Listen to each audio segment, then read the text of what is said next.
Thank you so much for joining me.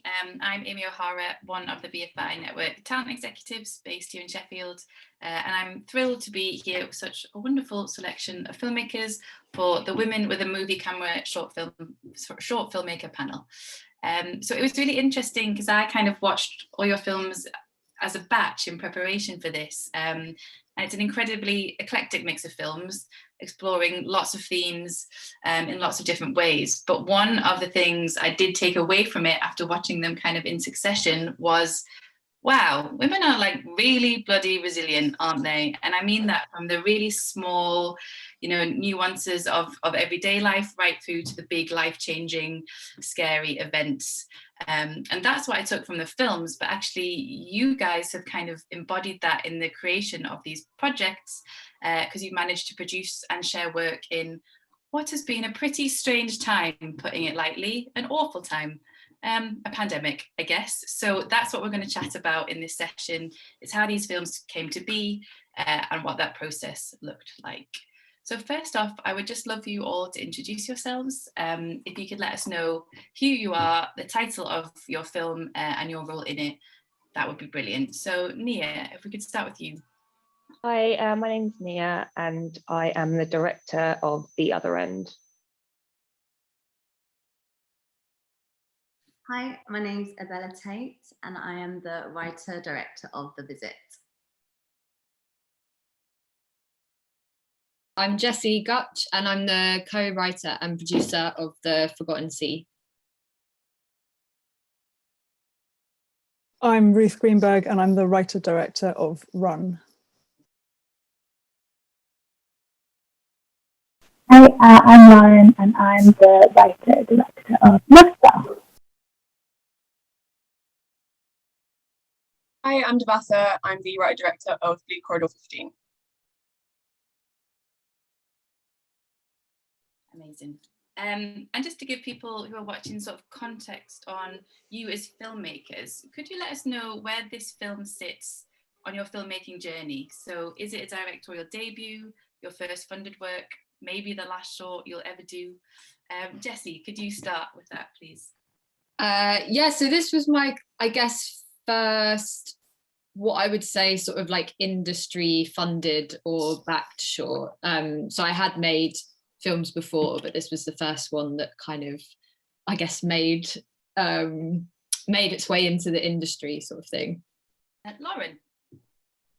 Yeah, so this was my debut and kind of my first way into writing for film as well. So I'm very green, it's all very new to me.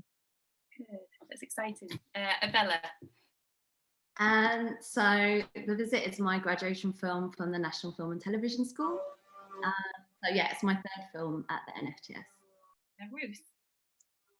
Run is my first film as a director. It's also my first short that I ever wrote, and the only short I've ever written. But I work as a screenwriter of feature films within the industry. Nia? Yeah, this is the first short I have ever made, other than stuff at uni, which I don't count. So yeah. And Dubheasa? Yeah, Blue is my first ever short, and yeah, definitely a baptism of fire. Great, well, we'll dig into that, I'm sure. So can I just have a quick hands up of who actually shot during lockdown? Okay, great. So for those that didn't, Ruth and Lauren, I'll come back to you. But for those of you who did, was this an idea that was conceived in response to the situation, or was it an idea that you already had? Jessie, I'm going to come to you first for that one. So mine was sort of, even though it was a narrative film, I guess you could say that there were almost documentary elements to it, in the sense that it was very literally based on my own situation. So I basically, in the first lockdown, had found out that my cancer had returned and had become incurable. And this was in sort of like height of lockdown, when I was also shielding, because I was on the extremely clinically vulnerable list.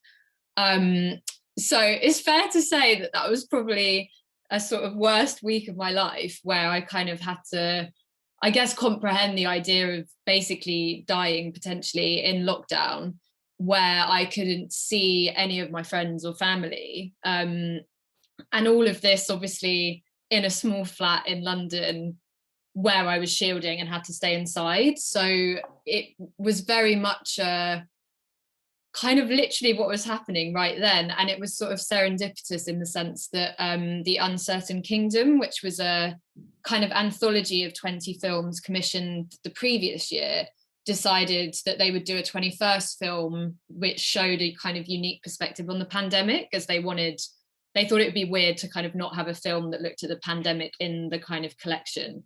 And they just sort of announced that basically just as that happened. So we applied and obviously got it and made it. A very direct and personal response, in fact, then, to what was happening around you, I guess. Yes, yeah, and it was shot in my flat with my real neighbours. So all the kind of little shots that you see out the window was very much what I was sort of looking at day to day as my view. Wow, you didn't even escape your flat for the shoot. No. That's amazing. And Ebele, what was the case for you with this story? So yeah, The Visit was a story that, well, it's a feature film idea that I've been tinkering away with for a while. It's a semi-autographical account of my relationship with my mum, and the first time that I went to visit her in Edinburgh after not having seen her for like years. So yeah, there was a lot of debate during development around whether or not we wanted to make something more simplified because of the COVID restrictions, but I don't do things in halves. So I was like, bring it on, let's go to Scotland, whatever. So yeah, it was a lot. Yeah, I'm very interested to hear about kind of social distance shooting, but again, we'll come back to that. So Nia, yeah, how did this work out for you? Was it something you already had in your back pocket? Yeah, sort of. I mean, yeah, I can't even remember when I wrote the script. It must have been 2017, something like that. And then I raised like a bit of money through crowdfunding in like 2018. But as with lots of people, you know, I'm a freelancer, so it's like trying to juggle like paid work and paying my rent with actually being able to make a film. And I certainly hadn't raised enough through crowdfunding to make a film in the way that I wanted to make it. So I think I'd actually been like putting off making the film for the longest time. And then I think, like lots of people during lockdown, when you've got a bit of spare time on your hands, and I know not everybody did, but I certainly, as a freelancer working mainly in live events, it kind of evaporated. And I think, like a lot of people, I sort of looked inward and was like, right, what am I doing with my life? And I actually, what it did is it spurred me on to be like, you're just going to have to make this film, and if you keep making excuses, you're never going to make it. So actually, I was afforded a lot of time in lockdown to kind of put things together and make it happen. Great, thank you. And Dubheasa, you said a baptism of fire, so I'm interested in how this story came about. Yeah, so mine was funded through New Creatives, which is like a fund that the BBC Arts Council kind of put some money into, and also I was supported by the ICA and Days to produce it. I mean, it was just really, really hard because they gave me 3,300 quid to make it, and it doesn't really go far when you're trying to like hustle, basically. All of these places to give you equipment for free and you know, lighting and what have you, and yeah, it was kind of shout out to my producers really for making it happen. It was just so much more complex than I'd ever thought it was going to be, and COVID restrictions just added to that complexity, and it's hard for very low budget filmmakers out there to get their first start, I think. So well done to everyone who had to do it, basically.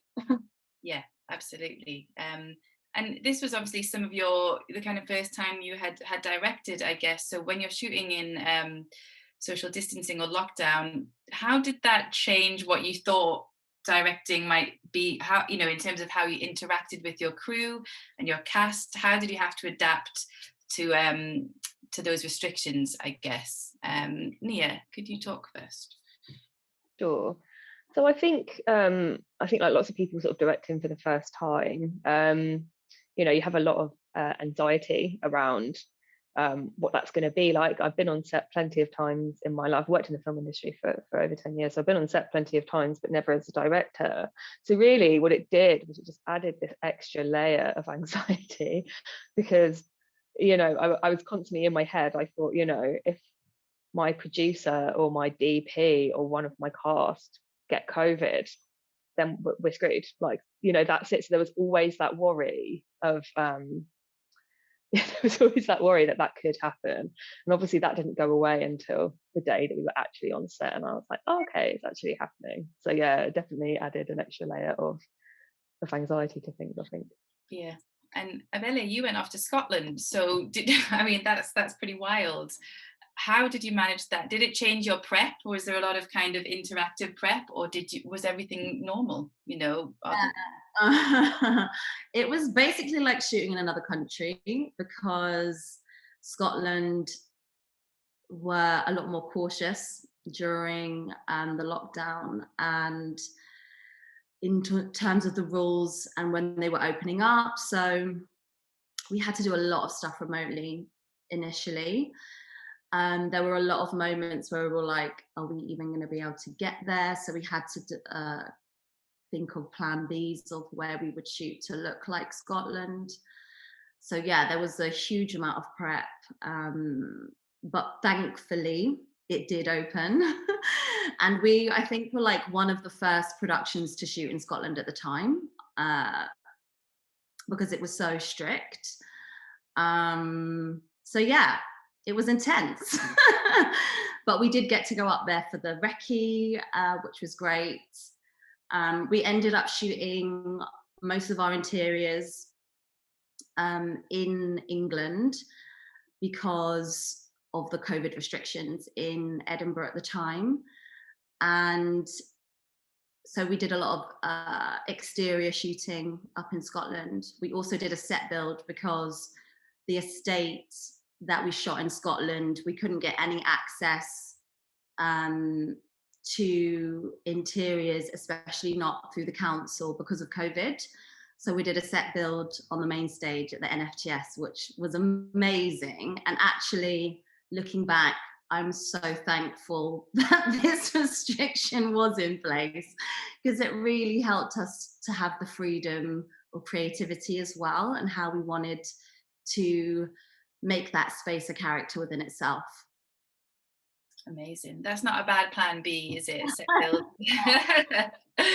And Jessie, I guess you, as a dual role, but particularly as a producer, a lot of the responsibility of this kind of COVID shooting would have fallen on you. So how did you have to adapt to the new way of working? Well, the thing that was quite I just remembered, actually, I got my dates slightly muddled up. It wasn't sort of peak lockdown, but it was just as we were coming out of it, but the first one. And like in hindsight, when I think about it now, it was a bit kind of Wild West in terms of like, because there was no testing then. So we could, whereas obviously now you would test people, but that just wasn't a thing at that point, which was sort of end of June. And obviously this was sort of like the biggest thing I'd produced. So I was sort of like half making it up as I go along, to be honest. But I think what probably really helped is that because I had been shielding for 3 months, and it was a bit mad going from, I literally went from shielding to having a like sort of 20-person crew in my flat, which was a bit overwhelming. But I think in a weird sort of way, I think what I had to just trust was that I had to be so careful because of me. And I just sort of, I guess, trusted my instincts slightly on that, as well as kind of looking into things. And actually what was quite interesting is that quite a few people, so for every person, this was their first film since COVID. And I think what was really interesting is a few people sort of like maybe kind of privately said to me, actually, the reason why I sort of ended up saying yes, partly was because you were so open about your situation that I kind of trusted that you would keep it safe because my mum is clinically vulnerable at home or whatever it might have been. So yeah, it was sort of almost a kind of survival instinct rather than anything to sort of kind of organized, I think, on my part, I have to admit, but it all went okay. Good. Oh, I'm so glad. I do not envy producers. Even now, it's so tricky. So yeah, well done. And then Ruth and Lauren, I guess you guys managed to escape shooting during lockdown, but obviously the last year or so will certainly have affected the journey of your film. So can you just talk about the impact of kind of when you finished and what your plans were and how those might have changed? Ruth, if you could go first. So I finished actually shooting, we shot November 2019. So I think we were quite fortunate in terms of timing for that. And then we actually got the whole edit done before Christmas. And we started sound in the new year. And then that's when the lockdown started to kind of come into effect. So there was this point where everything shut down. Everybody disappeared because I think people were, freaking out about what was going on, and, it all went very quiet. But my producers were great and we kept things ticking over. And I think for me, as someone who has never directed and never been through a post experience, the biggest challenge I had was remotely doing that with collaborators, also because I'd never done it before. So I hadn't worked with any of those collaborators before. And I'm definitely, know even more keenly now that I am someone who likes to be in a room and likes to be kind of working off what I'm picking up from the person I'm collaborating with, but also even just like not having the language to explain what I was thinking and not being able to sort of point and go, can we, just try this a bit, and can we, you lose the capacity to kind of easily experiment, because there's often a lag between giving notes, getting stuff back. We weren't doing anything sort of really live. And I also, like, as a single mom, I was having, as the first lockdown lifted, I was able to start going and seeing my sound designer in person. But I literally had like one day at a weekend every 2 weeks where I could do that because like my daughter was still at home. And I was having to cycle like 2.5 hours across London because my sound designer was the opposite side of London and I wasn't using the tube yet. And so it was sort of kind of an amazing experience, but also just drew everything out. And I think the other elements of post, so the grade and the VFX, I found that really tricky having to do that remotely, because even just with the grade, the best screen I had was my iPhone, so I had this tiny screen and it's almost impossible to really see fully what you're looking at. You need that experience of being able to see something on a bigger screen. And because then there were little issues that we'd have to go back on, it just meant like literally now we're just submitting to festivals, we're just organising our cast and crew screening, and that lag, I mean, there have been other factors, but basically that lag has been created by the whole process being slowed down by the remote kind of setup that we had to have. But it's also been an amazing learning curve. So I feel like it's provided me the opportunity to learn more out of a single short than I would have done if I hadn't had to do it this way. So that's been good. Yeah, so we were really lucky. I mean, we're on a similar timeline to Ruth, really, but we sort of mostly wrapped everything up. There were some bits of music and things that we were sort of missing. But I wonder if filmmaking in the Northeast is slightly different because there's not the kind of same structures up here. So what we built really was a really nice community on set, and we had all these plans to do a celebratory event. And my day job is working with young women filmmakers, and it kind of felt like a really important marker to all come together. But obviously that never happened, and we're years on now, still on the back burner. But the festival run did happen, and that felt much more accessible actually, because although the festivals weren't happening in person because of things moving online, it meant as somebody in the Northeast was kind of able to watch the films and the same places, watch the films that I wouldn't have been able to see if I wasn't able to travel. Yeah, I think that's a good point. It's kind of, the festival run has looked very different this year, and I don't know what all of your experiences have been and whether you thought that was positive or you really missed that in-person kind of connection. So Dubheasa, could you just talk about your festival plans and strategy and how it all went? I am still submitting now, so if anyone wants to accept me, they should accept me. My film's great. Yeah, we were really lucky because inbuilt in my funding package was distribution. So I don't know if you guys know about New Creatives, but my film alongside 10 others was filmed, was broadcast on like BBC4, 10 p.m. Monday night, like back in February. And to be honest, that was just such a beautiful experience to see all of these other filmmakers who had also like gone through the same like round of funding as me and shot in lockdown, and all like under 25 like me, and see like all of the work that we have managed to create. And I think there was just, for me personally, there was such a I suppose through unemployment and just being in my house isolating, there's just such a lack of creativity, and it was just so wonderful to see everyone's work and everyone's like creative output, and kind of, yeah, it was a nice way to start 2021 and kind of like put 2020 behind me. Yeah, did it really drastically change anyone's festival plans? I don't know if anyone wants to take that, if they really had to adapt what they were going to do. Have people kind of waited? Ebele, do you want to take that one? Yeah, well, I only graduated in May, so Congratulations. So yeah, we've only just started submitting this month.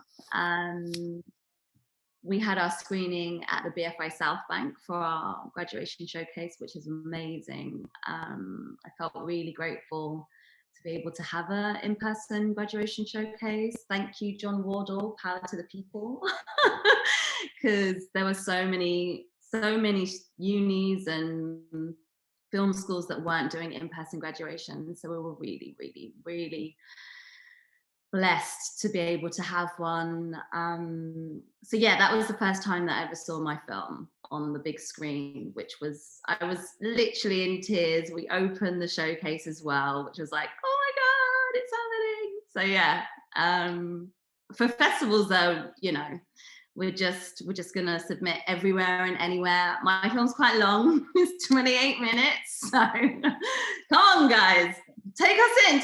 I know it's not the festival friendly length, but let's do this. Okay, 27 minutes is not that long. And Jessie, was that the same? Because I know new creatives do build in that distribution, which is exciting and a really sort of positive addition to that sort of package. And what's the deal with Uncertain Kingdom and your film? So we actually made a decision really early on, because I think it kind of hit us at some point that it was like, this isn't going to go away. Like, it's not going to be, you know, we're going to be living with this, and the industry is going to be adapting to this for like a long time. I don't think we knew that there would be another 2 lockdowns, not quite that bad, but there was a sense that it was going to be a long-term thing. And at the time, there was such a, I guess, kind of despair happening in the cancer community about, well, hence the name Forgotten Sea, that so many people's sort of treatments were being cancelled, people's screenings weren't happening.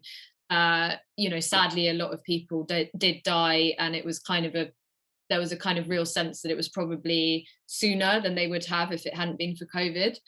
And obviously all of that audience, which is our main audience for the film, were all shielding, and there was no way that they were going to be going sort of, even if they were technically allowed, probably were going to be more cautious than most in terms of going to real life things. So we basically from pretty early on made the decision that we were just going to put it on the Uncertain Kingdom YouTube, and do like an online premiere event. And I'm really glad that we did that, actually, because I think it's got sort of, you know, I think it's coming up to about 20,000 people have watched it, which, considering it's you know, just sort of on a YouTube page, it's not on a kind of distribution platform, we're really proud of. And I think it was the right thing to do. But yeah, it's sort of interesting now that I think we've had a few kind of things, you know, like obviously Women with a Movie Camera Summit and other sort of opportunities to show it. And because it was BFI nominated, we've done some stuff with that. So yeah, it was a kind of interesting decision, I guess, but actually didn't feel a whole lot different to how festivals ended up being anyway for short films, which was online. So yeah. The right decision for sure. And Nia, how about you? Yeah, I think because I've worked on the other side of things quite a lot. I've worked on film festivals quite a lot. So I always had I have, you know, I sort of quite naturally, I'm quite clear on what my plan was going to be when it came to festivals. And I think, like a couple of other people have said, I mean, the film was actually, I shot in October, but we had like a freebie grade. So you have to kind of like fit that in around when they can fit you in. So I actually didn't finish it till like February or something. So like lots of people, I've kind of done the submissions and I'm sort of waiting now to hear what's going to happen. But I think like I remember seeing like watching a lot of the shorts that were you know, in London Film Festival and stuff last year, and I do remember feeling, oh, those filmmakers who are making their films for the first time are kind of missing out on the really enjoyable elements of meeting other short filmmakers who are like your peers, who are doing the same thing you are.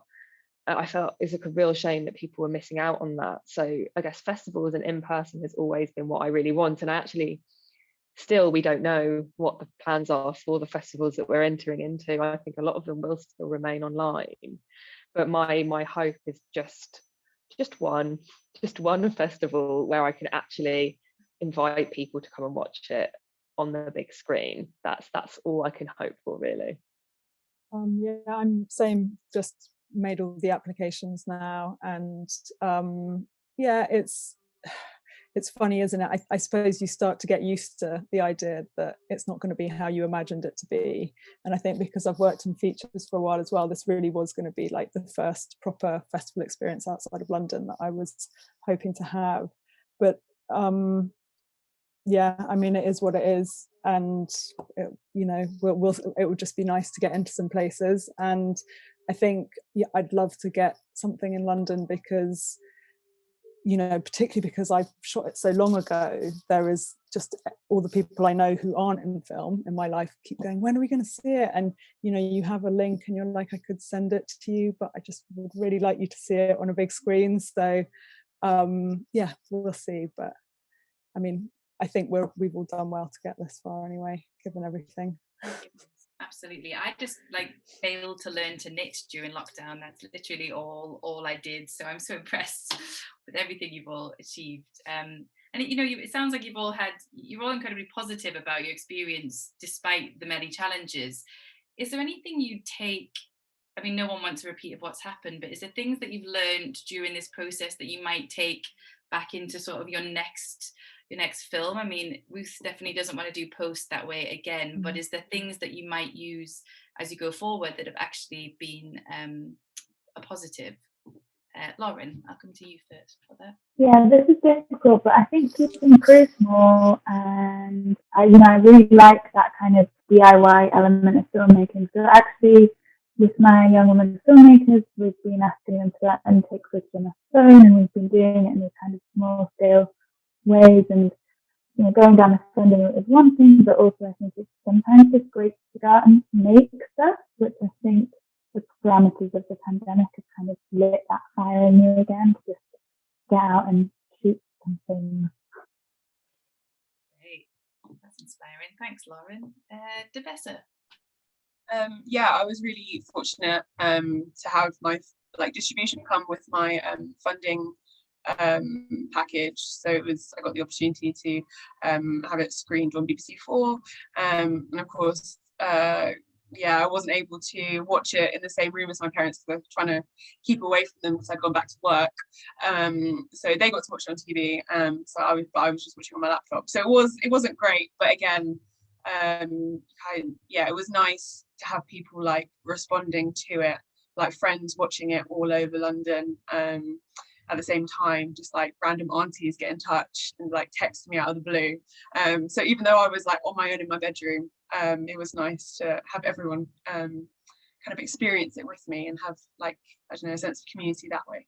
And Ruth, yeah, and probably not post again, but is there anything you would kind of take with you from this experience into your next shoot? Well, hopefully things will be better and it will be easier. I mean, who knows? I mean, I've been through this year, a feature script has gone through production. So I've also been around, you know, all the casting and the shooting of that. And I'm someone who works off contact. Like I need that connection with the people I'm working with, whether it's behind the camera or in front of the camera. And so I think it's amazing how much we've put in place as an industry to counter what's going on. But yeah, I just really hope that we're able to get back to a place where we can sort of see each other's faces in the flesh. That would be nice. Really would be nice, wouldn't it? Nia, how about you? Yeah, I think like quite similar to what Lauren was saying, really. I think that just the importance of like community in these spaces and the importance of like cultivating a good energy on set. Like I think it was really important that everybody stuck to, you know, the rules of other than the cast who obviously weren't wearing masks. We all had to behave in a way that probably we didn't want to. It's really annoying wearing a mask for like 8 hours. 8 hours, am I kidding? About 12 hours. You know, it's actually really annoying, but you kind of have to have respect for the situation and respect for other people. And the most important thing to me, probably more important than the film actually being any good, which actually it is good, but like what was really important to me is that everybody had a good time. People were getting paid nothing to work on the film because we didn't have any sort of public backing or anything. So I thought if people are going to turn up and actually give their time to this project, I want to make sure that they've had an enjoyable experience. So I kind of went over and above to make sure that everyone was like having a good time, if that, you know, whether that's to do with like making sure everyone had decent food. I bought some beers, some booze afterwards, you know, although we couldn't really party because we were tired. And even just stuff like keeping my crew in the loop about like, sent everybody the link when the film was finished and telling them when we've had like good things like this happening, because I think it's really important. I don't know about other people, but I've actually found sets quite unpleasant places in the past, and I just didn't want that with my film at all.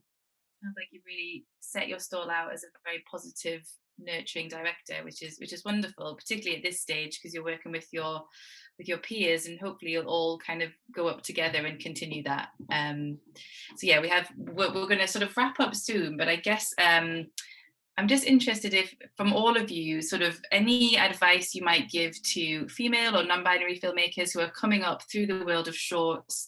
Any top tips you'd give them in terms of kind of, you know, inspirational quotes, whatever you've got to inspire people who are, because it's hard, it is hard. The money's not huge and it's long graft, but it's worthwhile. And when people see these films, they'll see how worthwhile. But I'd really value any kind of insight you could give to people watching in terms of tips on how to make it in the industry. Jessie, coming to you first. I would say, I guess, two things. One, just that you will be rejected, but it will happen for you. I think, like, I've been rejected so many times from the funds that I've applied to, whether it's like Doc Society. I think I've applied to their short fund maybe like 5 times and got it this year. Similarly, Uncertain Kingdom, applied the first time, didn't get it, got it the second time. And so I think it's just always remember that, like, it's not a good idea, it's just might not be the right time for it. And if you're still thinking about it 1 year on when it opens again, then it's probably is a good idea because it's still in your head. And I think just expanding on that, always do, I think for those first film, I'm going for every film, but I think particularly for those first ones, I think it's making, you know, just something that's not just like I'm going to do a film about this, but something that comes from the heart, because you're going to need that kind of connection to it to see it through and to get other people on board. Yeah, just off the back of that as well, for me it's always really important to create stories that come from a space of truth. The visit, like I said before, was about my relationship with my mum and her dealing with her mental health issues and the environment in which she is in.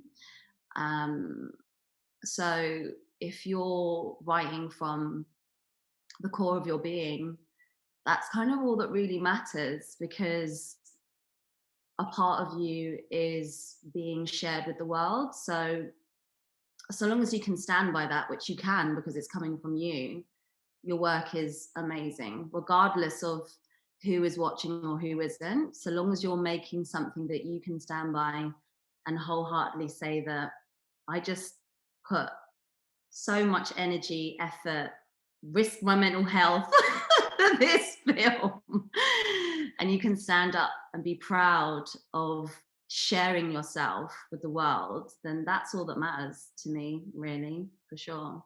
And whoever likes it, and who doesn't, maybe they're not your audience. Maybe you need to go and find your audience, find your collaborators, and yeah, just keep going, never give up.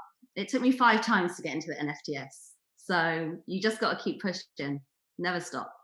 Any final words of wisdom, Lauren? I think working with other cool non-binary women and in all disciplines and coming out together is great. So I actually met the woman who did the soundtrack for my short at the cinema. We both worked in independent cinema at the time, and we've just done a new creative little audio drama, and we're working together going forward. So I think those relationships are so important.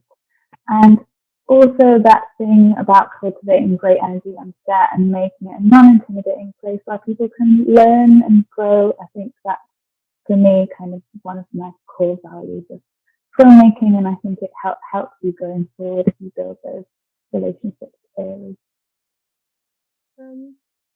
I think something that I would say is, if you're a woman or non-binary person, filmmaker is not to feel any pressure to tell stories in a certain way. I'm very, very proud to be a woman. I'm very proud to be a filmmaker. I'm very proud to tell stories that are actually quite inherently about the female experience. But I think, women and non-binary people are people, therefore our experiences are so vast. And I think there's sometimes a temptation to be like, I must fight the good fight and tell stories about some of the bad stuff that happens to women and non-binary people all the time. Sometimes you don't want to do that, and I think that's totally fine. Thank you. And Ruth?